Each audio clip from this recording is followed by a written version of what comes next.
परिस्थितीसमोर माणूस हतबल होतो आणि मग तो प्रयत्न करण्याचा सोडून देतो. त्याला कोणीतरी सांगतं, की अमुक ठिकाणी गेलात, अमुक पूजा केली, अमुक बाबांच्या पाया पडलात, तर तुझे प्रश्न सुटतील.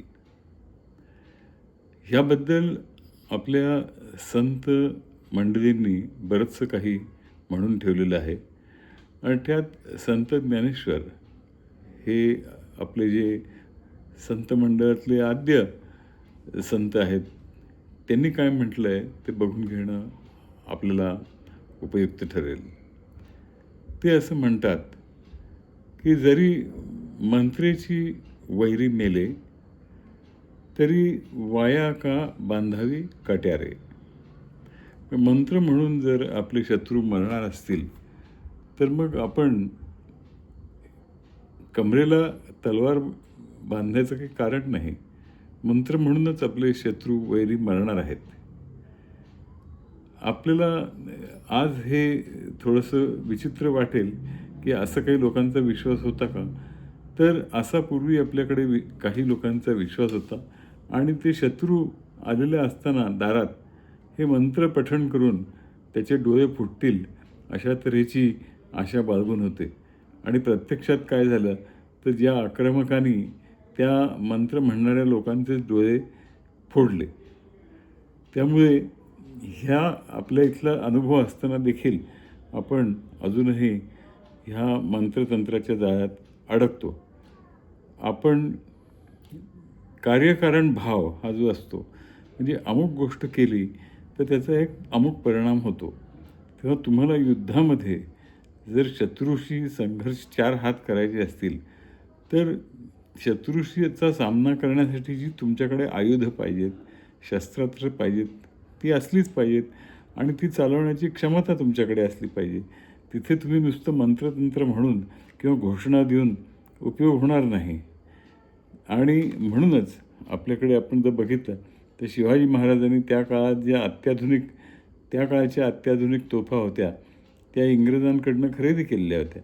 ईस्ट इंडिया कंपनीचा त्यावेळेला मुंबईमध्ये तळ होता आणि त्यांच्याकडनं त्या तोफा खरेदी करण्यात शिवाजी महाराजांना कुठलंही त्यात गैर वाटलं नाही. तसंच तलवारीच्या बाबतीत छत्रपतींनी पोर्तुगीजांकडनं त्या युरोपात तयार होणाऱ्या तलवारी देखील विकत घेतलेल्या होत्या.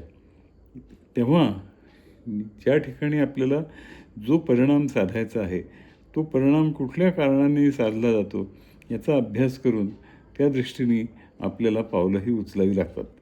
आता हे खरं आहे, की दुर्धर काही-काही वेळेला आजार असतात. तसंच दुर्धर असं संकट बेरोजगारीचं देखील उभं असतं.